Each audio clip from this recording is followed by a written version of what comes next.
Så det här är en medveten politik från de som driver klimatlarmen, att de ska vara överdrivna. Och det hör vi ju ständigt. Vi hör Al Gore, han finansierade ju en av de här globalisterna, George Soros, 2006 med sin film En obekväm sanning. Den innehåller inga sanningar överhuvudtaget. Den lämnade massa förutsägelser om klimatkatastrofer som skulle ha inträffat för länge sedan. Allt har varit fel. Va? Och det har snarast blivit tvärtom. FN har gjort klimathotet till sin kanske viktigaste fråga. Och för någon vecka sedan skrev Löfven på regeringens förslag till en svensk klimatlag. Sveriges fanatiska hållning är extrem och saknar motstycke i världen. Vi bestämde oss för att titta närmare på detta och få tala med några forskare som är insatta i ämnet. I den första delen hade vi en intervju med Peter Stilbs som är professor emeritus inom fysikalisk kemi vid Kungliga Tekniska högskolan i Stockholm. Detta är den andra delen där vi får en intervju med teknologidoktor Lars Bern som har gedigen erfarenhet inom klimatforskning sedan 40 år. De ger båda det chockerande beskedet att klimatlarmen är fullständigt överdrivna. Dessutom framkommer det att ett omfattande forskningsfusk har förekommit där bland annat amerikanska myndigheter har lämnat manipulerade data för att driva igenom beslut, nu senast vid klimatmötet i Paris 2015. Välkommen Lars, och trevligt att du kunde komma. Det ska bli jättespännande att höra dig berätta hur du ser på klimatfrågan. Men innan vi gör det tänkte jag be dig ge en kort presentation av dig själv. Jag utbildade mig på Chalmers, jag disputerade på Chalmers på en avhandling om matematisk modellering av komplicerade industriprocesser. Så jag hamnade ganska snart efter min disputation ute på Volvo. Var chef för ett projekt för utveckling av alternativa drivmedel. Och det ledde mig så småningom till vd-posten i ett utvecklingsbolag som Volvo startade ihop med staten. Och därifrån så gick jag vidare sen till ett vd-jobb på ett företag som heter Ångpanneföreningen, som idag heter ABOF, som är Sveriges mest framgångsrika tekniska konsultföretag. Det var det inte då, för då var det ett problemföretag och mitt jobb var då att vända det och jag satte det på börsen. Och därifrån gick jag sen till ett av Wallenbergs industrikonglomerat som fanns på den tiden som hette Incentive. Det var ett väldigt spännande jobb där affärsidén var företagsutveckling. Och det jobbade jag med i 3 år. Sen blev jag faktiskt allvarligt sjuk i cancer. Jag fick en icke dödlig men otroligt besvärlig cancersjukdom. Och det ledde så småningom till att jag fick så pass många medicinska handikapp att min karriär var över. Det ledde till att jag återupptog mitt stora intresse för vetenskapliga frågor. Jag hade kvar mitt intresse för miljöfrågor. Jag engagerade mig som ordförande i det naturliga stegets miljöinstitut. Och jag satt med i Vetenskapsakademins miljökommitté några år. Jag engagerade mig också eftersom jag hade fått en cancersjukdom. Jag engagerade mig i Cancerfonden. Jag var vice ordförande, därför satt jag med i styrelsen i 9 år. Jag var även med i deras forskningsnämnd.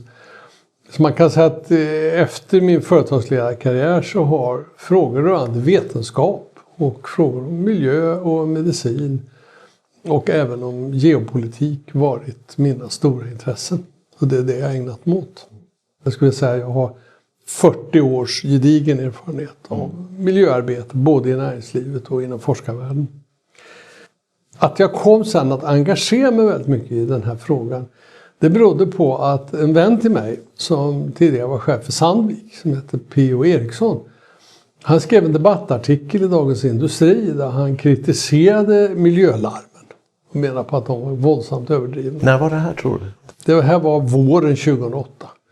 Och jag kontaktade P.O. då och frågade om det var så smart att ta den där debatten. Och vi beslutade att träffas. Och han sa till mig att han tyckte att jag med min gedigna miljöerfarenhet borde sätta mig bättre in i klimatfrågan och engagera mig i debatten.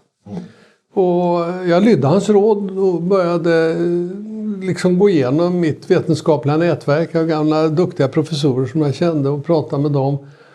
Och fick då förstärkt min uppfattning att det här var inte särskilt alarmerande, men att de här miljölarmen eller klimatlarmen var våldsamt överdrivna. Och mina studier under sommaren och hösten 2008 ledde till att jag skrev en debattartikel i Svenska Dagbladet i november 2008 där jag ifrågasatte alarmismen. Jag ifrågasatte aldrig människans klimatpåverkan, men jag ifrågasatte alarmismen. Och den debattartikeln fick ett enormt mottagande. Alltså jag blev fullständigt nersablad av hela etablissemanget som en komplett idiot. Och för första gången fick jag uppleva att bli kallad för klimatförnekare, vilket är ett fullständigt löjeväckande begrepp.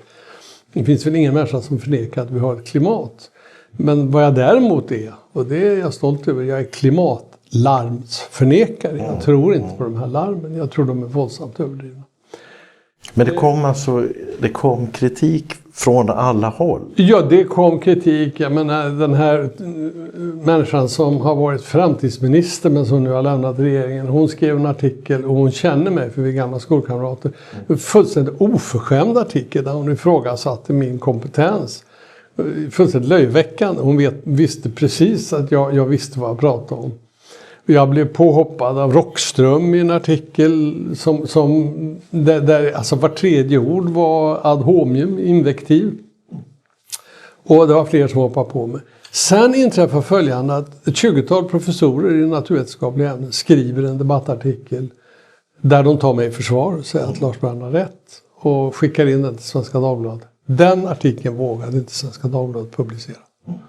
Men då är det 20 professorer inom det här forskningsområdet? Ja, alla var ju inte klimatforskare, det var några som var det, men det var ju fysiker, kemister, naturvetare, sådana som vet vad de pratar om. Du nämnde Rockström. Ja. Han är professor idag. Ja, han är politisk professor. Alltså Rockström är ju inte en vetenskapsman, utan han är ju en kille som anställdes då som chef för Stockholm Environmental Institute en gång i världen.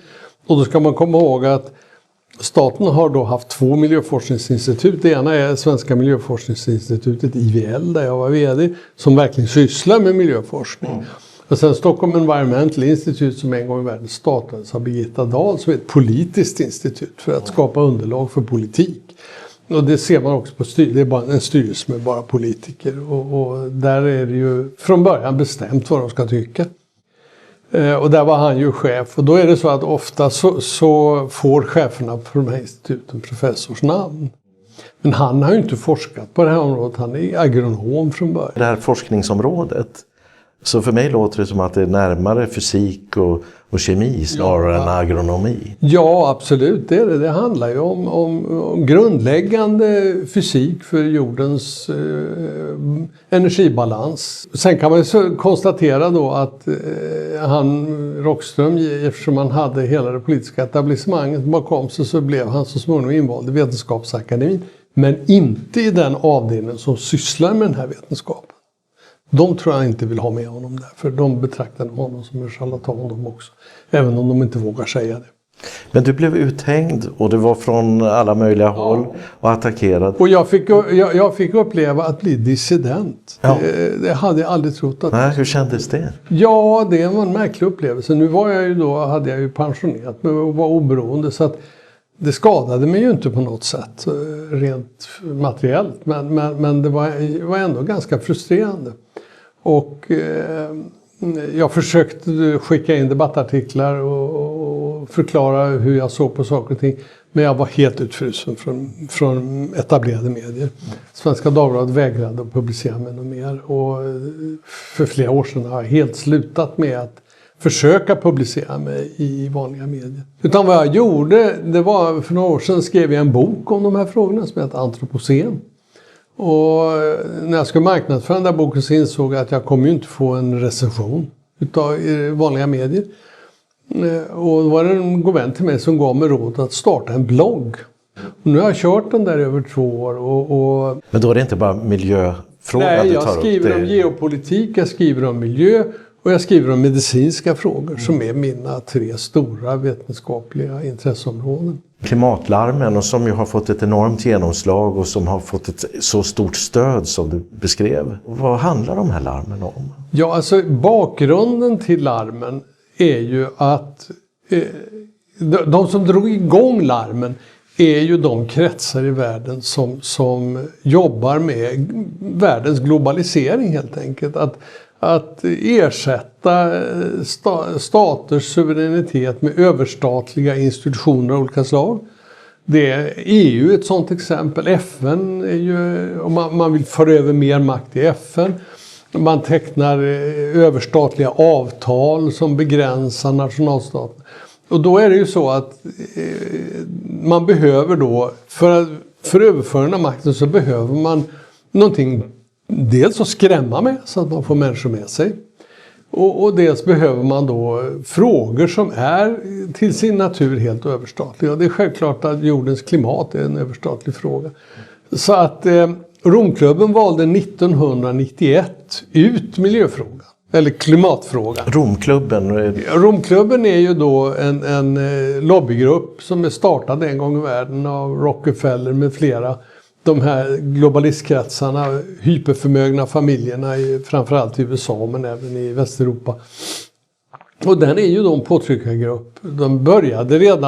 Den startades någon gång i slutet på 60-talet och sen kom man 1972 med sin första larmrapport som var Limits to Growth. Man menar på att tillväxten i världen kommer att begränsas av brist på en massa mineraler och metaller. Vilket ju var fullständigt nonsens. Olja även. Ja, alltihopa. Oljan skulle ta slut redan 1990 och så vidare. Det där lyckades inte så bra så att 1991 inför den stora klimatkonferensen eller miljökonferensen i Rio 92 så gav man ut nästa larmskrift och den hette The First Global Revolution.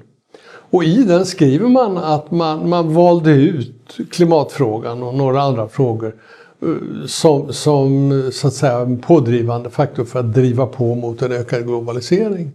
Det är ingen som reagerar på det här och tycker att man kan ifrågasätta motiven? Nej, alltså, man har ju då missbrukat vetenskapen.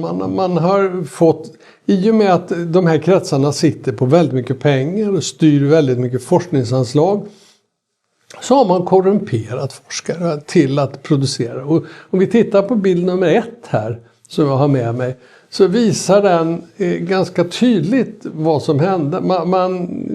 Man började ta fram klimatmodeller, alltså göra matematiska modeller av klimatet.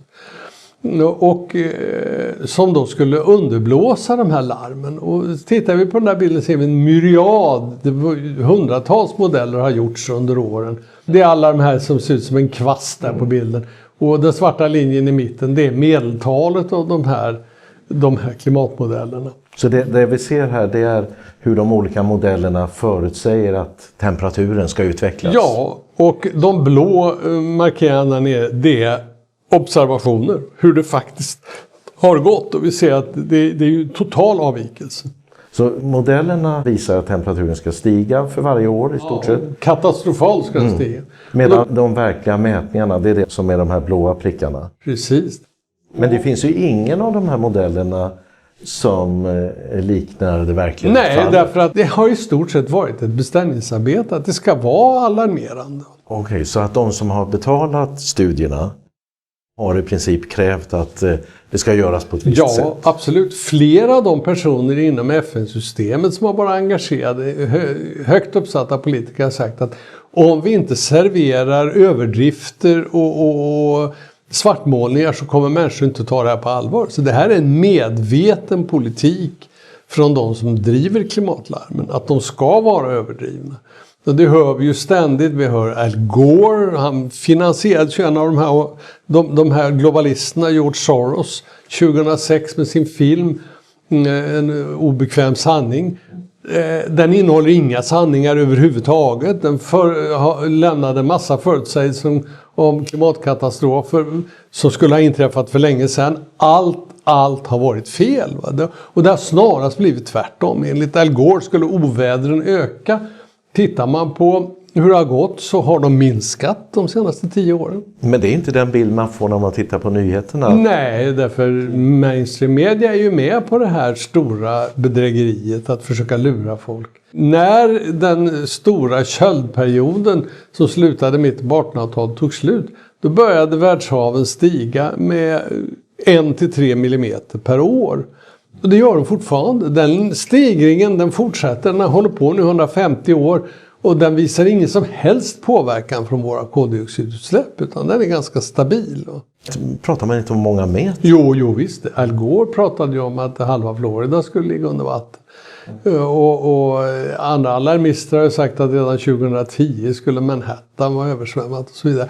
Så det har hela tiden varit våldsamma överdrifter. Medan om man pratar med de riktiga vetenskapsmännen så är de mycket, mycket mer eftertänksamma. De säger att det här är inte ofarligt på något sätt. Och som vetenskapsakademin säger, det kan bli 4 grader. Men tittar man på vad som de facto har hänt hittills så tyder det mesta på att det stannar vid kanske någon grad. Det visar sig ju då att, som den tidigare figuren visade, att klimatet har ju inte alls utvecklats så här alarmerande. Och då har det ju varit väldigt viktigt att få siffror som ser ut som om vi har en alarmerande temperaturökning. Och vad man då har gjort, den som ju framförallt har drivit den här frågan de senaste 8 åren är Obama. Och hans myndigheter har då setat och ändrat i historien. De faktiska temperaturmätningarna sedan 1880 framgår av den här figuren, det är den svarta linjen. Och där ser ni att vi hade alltså en värmetopp på 30-talet. Då var det ungefär lika varmt som det är idag. Men den har man tagit bort. Så man ändrat i historiska data. Det är ungefär som när Stalin satt och raderade i historieböckerna. Det här är ju forskningsfusk. Det är rent bedrägeri som man har ägnat sig åt. Och det är alltså en amerikansk statlig myndighet som har ägnat sig åt det här. Och det är självklart sånt här som Obama, eller som Trump har sett, och det är därför han har ju blivit tveksam till de här larmen. Han har ju människor som informerar honom om det här.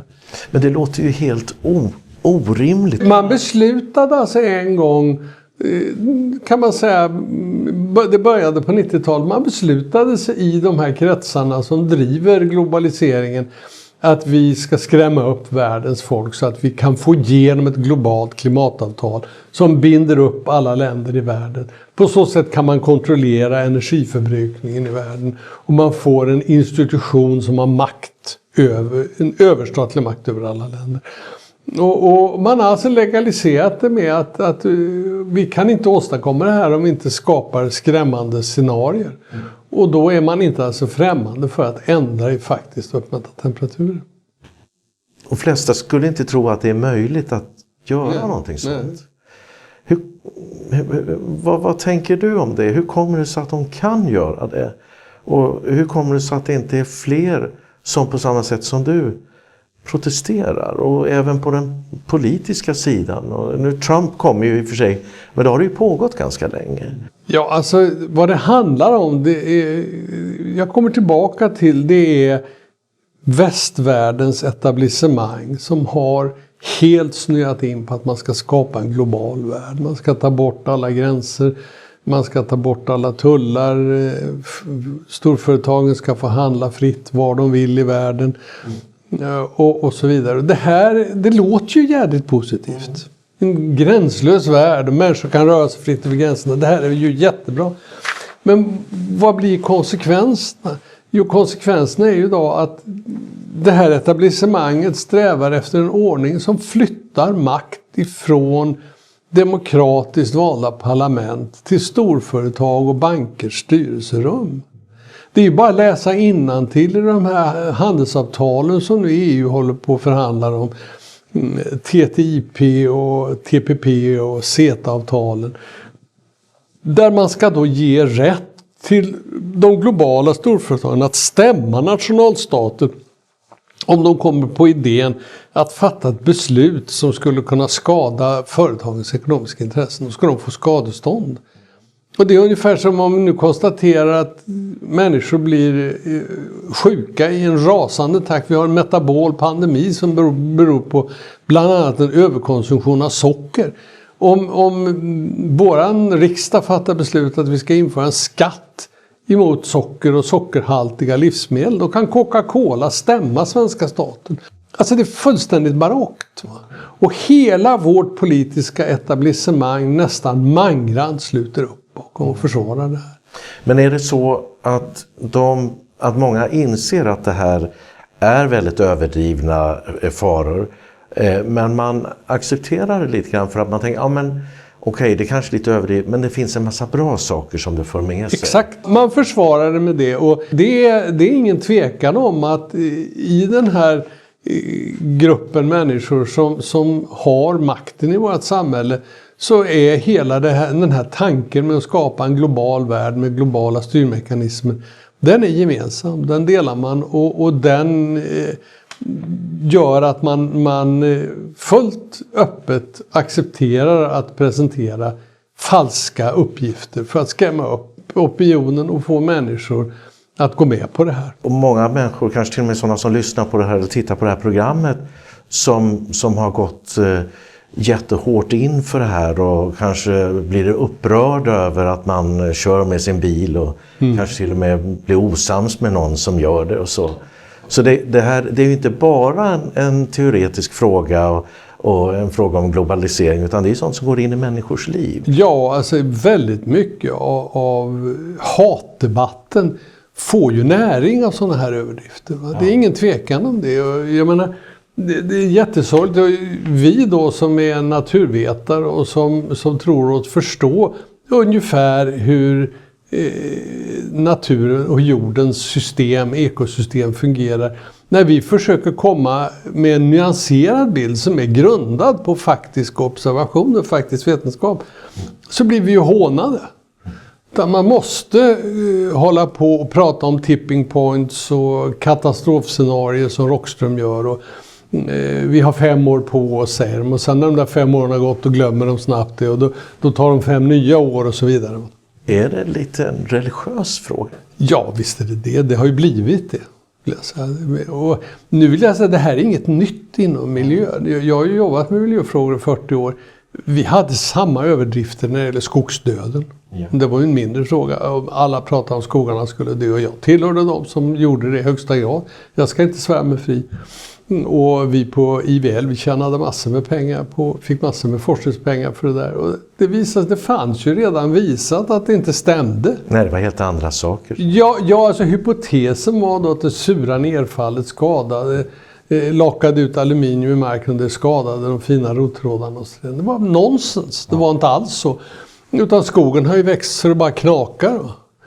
Och har inte alls skadats på det sättet. Det fanns lokala skador där det var en väldigt stark exponering, men fullständigt marginella effekter.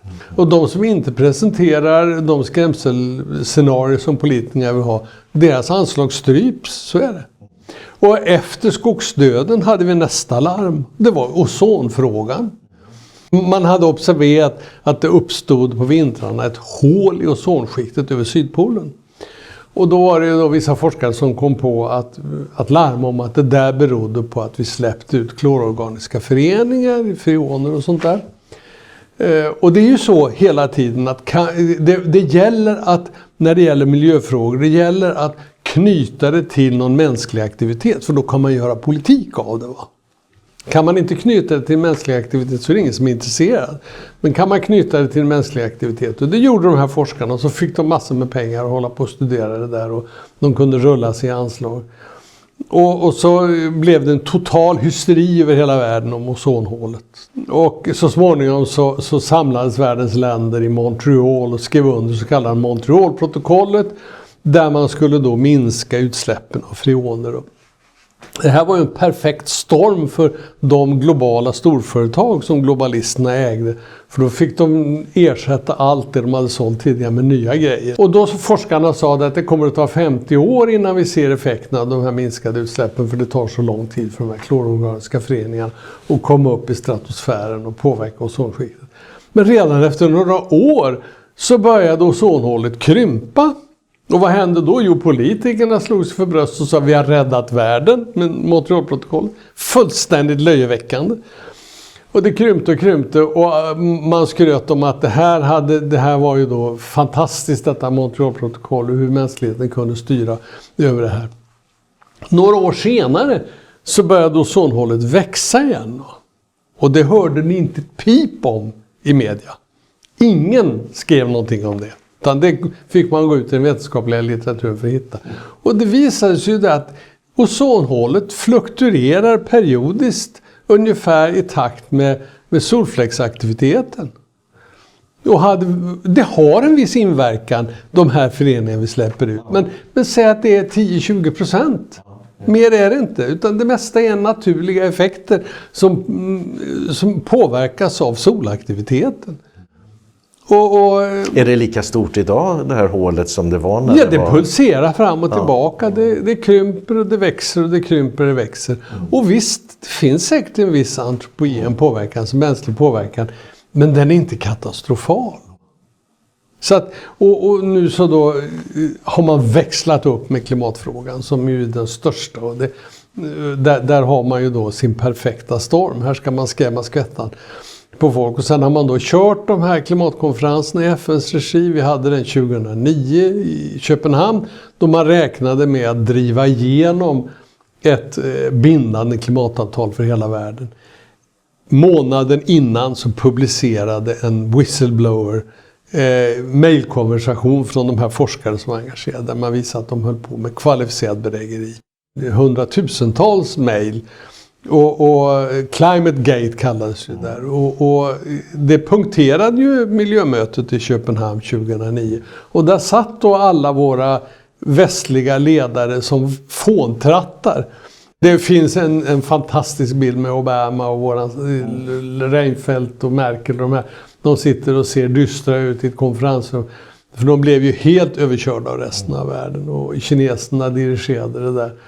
Och det enda som kom ut ur konferensen var att Obama var tvungen att lova utvecklingsländerna 100 miljarder dollar per år i utvecklingsstöd för att minska sin klimatpåverkan. Har det blivit någonting av det? Ja, den där fonden finns ju kvar i FN, men man har ju inte fått in bråkdelen av de här pengarna. Och nu är det ju, Obama har ju skickat in lite miljoner nu innan Trump tillträder för att reta honom. Och Sverige givetvis, vi är ju Bror Duktig i alla sammanhang, så vi ska ju alltid vara värst. Så vi har väl betalt in vårt, men det är ytterst få länder som har gjort det. Sen har man då fortsatt de här klimatkonferenserna, och så småningom lyckas man ju då komma fram till klimatmötet i Paris i slutet på 2015. Och där träffades ett avtal. Men alltså det är bara vackra ord, det avtalet. För i det avtalet har alla länder sin fulla frihet att göra precis som det passar dem. Ja. Men du nämnde Kina och mindre industrialiserade delen av världen. Ja. De har inte riktigt nappat på det här fullt ut med klimathotet? Eller vad står de? Nej, alltså det är de som har stoppat genomförande av ett bindande klimatavtal. Parisavtalet innebär inga som helst restriktioner på de länderna. Däremot har västvärlden iklätt sig att man ska minska sin. Och nu när Xi Jinping var i Davos och höll tal, så tog han ju upp klimatfrågan och sa att nu måste vi leva upp till Parisavtalet. Ja, det tror fan det. Därför Kina har inte förbundit sig att göra någonting egentligen. Man säger ju att polerna smälter och att vi har fluktuationer i havsisen i Arktis. Det beror ju på havsströmmar. Det har väldigt lite med de här frågorna att göra. Och att havsisen smälter har ingen som helst betydelse för havsnivån, för den ligger redan i vattnet, så vattennivån ändras inte. Det är ungefär som att lägga en isbit i ett glas. Vattennivån stiger inte när isbiten smälter, utan den förblir konstant. Här har vi då inlandsisen på Grönland som är uppmätt av danska meteorologiska institutet, deras motsvarighet till SMHI. Och då ser vi att den ökar. Det här är vår närmaste stora inlandsis. Den blå linjen där, det är utvecklingen av inlandsisen på Grönland.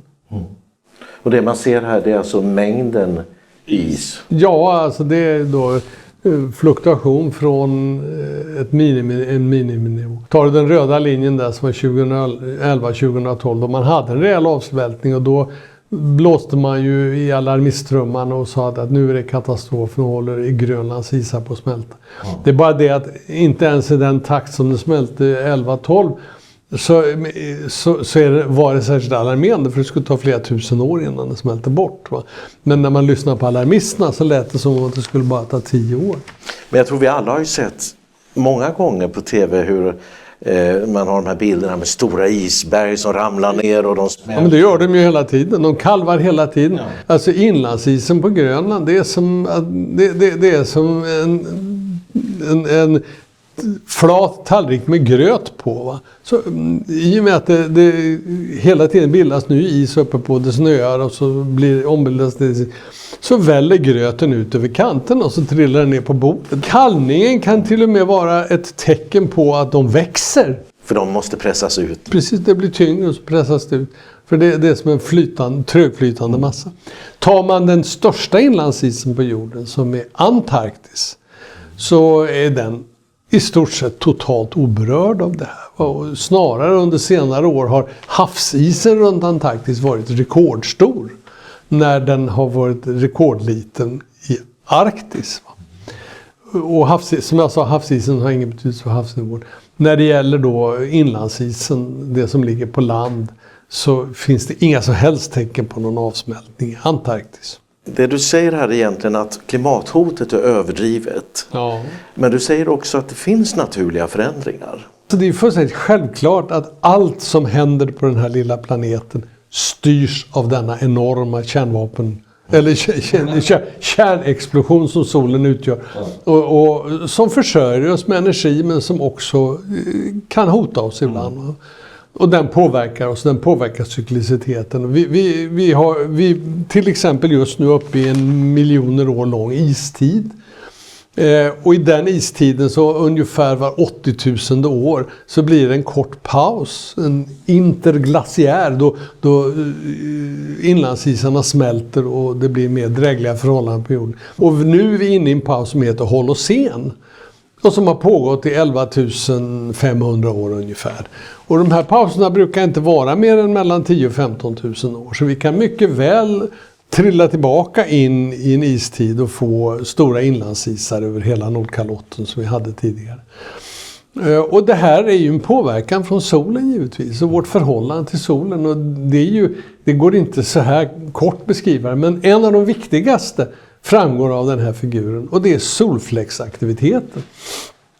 Och då är det så att när det är en hög solfläcksaktivitet, då inducerar det ganska starka magnetfält. Och de här magnetfälten påverkar jordens magnetfält, och när jordens magnetfält är starkt så håller det magnetfältet borta en stor del av den kosmiska strålningen från Vintergatan. Och när solfläcksaktiviteten är låg, då minskar det här skyddet, det är alltså magnetfältsskydd, och då får vi ner mer kosmisk strålning till jorden. Så solfläckarna skyddar oss egentligen? Ja, det kan man säga att de gör. Och när de minskar så minskar det här skyddet för den kosmiska strålningen. Och då frågar man, vad har det för betydelse? Jo, de här kosmiska strålarna, när de träffar molekyler i vår atmosfär, så initierar det månbildning. De påverkar alltså månbildningen på jorden. Och när månbildningen ökar, då sjunker temperaturen. Så att vad jag tror man kan räkna med, det är att vi kommer att få jäkligt mycket kallare framöver. Men det blir ju en väldig överraskning om vi nu är inställda på att temperaturerna ska börja stiga. Ja. Och så händer det egentligen precis tvärtom, att det börjar bli kallare. Jag kan nästan slå vad om att vad vi då kommer att få höra, det är att de köldknäppar vi kommer att få, de beror också på det här. Så man kommer liksom att byta fot. Man måste till varje pris hitta en antropogen, en mänsklig förklaring till alla väderfenomen. Och om vi tittar igen på den här kurvan, då är vi nu ungefär vid... Solcykel 24. Så om den prognosen stämmer, när skulle vi tro att det börjar bli riktigt, att vi känner av att det blir kallare? Ja, om några år. Bara inom några år. Kanske redan nästa år. Så att det kommer nog gå fort, tror jag. Och sen tyvärr så resten av mitt liv i alla fall kommer det säkert vara kallt. Det kan röra sig om 20-30 år. Med ett klart kallare klimat. Nu har vi ju diskuterat effekter av koldioxiden. Vi har diskuterat effekterna av solfläckarna. Men koldioxiden har också en annan effekt utöver att den påverkar temperaturen. Koldioxid är en absolut förutsättning för livet på jorden.